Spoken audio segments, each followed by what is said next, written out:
নিজেকে কোনো কিছু থেকে আটকাতে না পারা কিংবা লোভ সামলাতে না পারাকে ইংরেজিতে আমরা বলতে পারি I can not racist.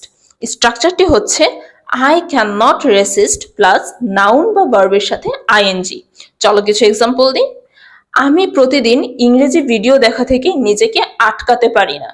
I can not resist watching English videos everyday. কেউ আমার প্রশংসা করলে আমি হাসি আটকাতে পারি না। I cannot resist smiling when someone praises me. আমি প্রতিদিন নতুন শব্দ শেখা থেকে নিজেকে আটকাতে পারি না। I cannot resist learning new words every day. আমি সন্ধ্যায় চা খাওয়ার লোভ সামলাতে পারি না।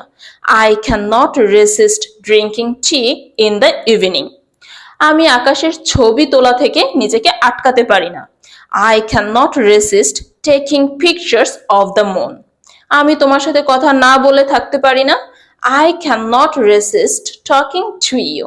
এবার তোমরা কমেন্ট করবে তার কৌতুক শুনে আমি আমার হাসি আটকাতে পারি না। এর ইংরেজি কি হবে?